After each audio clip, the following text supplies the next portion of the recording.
On August 9, 1974, Gerald R. Ford was taking the oath to become the next President of the United States. This was following the resignation of President Nixon for his involvement in the Watergate scandal. After his oath, Gerald decided to give a speech. In this speech, he wanted to assure the people that of his intentions as president, and he wanted to urge the people to move forward into past what had just happened. He also wanted to reassure the people that the Constitution was still strong. I believe this speech was made in order to attempt to calm the minds of the people, but I wouldn't say it was completely successful due to the timing of the events. The speech was delivered to every American throughout the nation. Myself would have been included had I been alive at the time. And in the speech, he didn't specifically call anyone out or address anyone. However, he did ask that the people pray for President Nixon and Nixon's family so that they may find peace. The main idea of this speech, in my opinion, was that he was there for the people. He wasn't in anyone's pockets. The people did not elect him.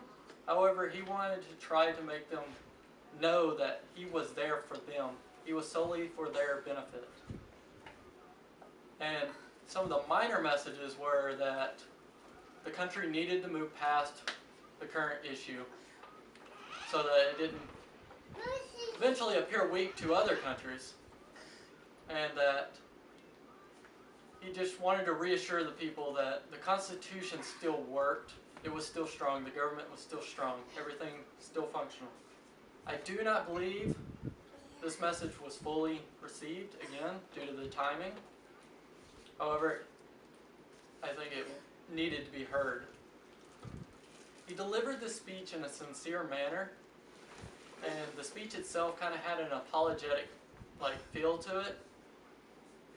He wanted to reassure the audience, and he did so by providing references to Thomas Jefferson and Abraham Lincoln, some quotes from them. He organized his speech in a climax type of manner, in which he started by assuring his presidency, followed that by explaining what his intentions were immediately going forward. He talked about going over to Congress and talking to them, and then after that, he ended with reassuring the audience that everything was going to keep going. Everything still stood. In this class, from looking at this speech, I would say it was a well-spoken speech. It had a very good purpose behind it. It was maybe not then, but now it's definitely understandable. And once again, I think it might not have been as understandable then due to the timing of the events. A new speaker could stand to learn how to give a speech that no one wants to hear, or talk about a subject that no one wants to hear. However, they need to hear.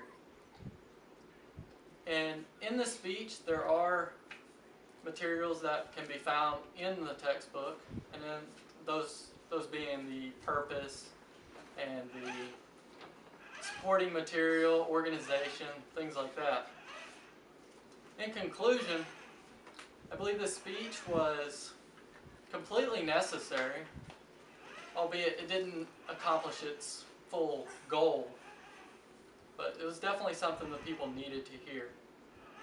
It was delivered in the White House to only a few people directly. However, I think it was delivered to every American in the nation. It emphasized his intentions as president. It emphasized the people moving forward past the incident, and it was reassuring that the Constitution was still strong. Overall, it was a well-spoken, well-thought-out, and organized speech with a very good purpose behind it. It contained material from the textbook. I'm sure there's more, but those are the ones I found. And overall, in the end, I think it was a well-delivered speech that if you have not read it or heard it, you might need to. And if you have heard it when it was delivered, maybe listen to it again or read it again, because it might have a different meaning now than what it did then to you. Thank you.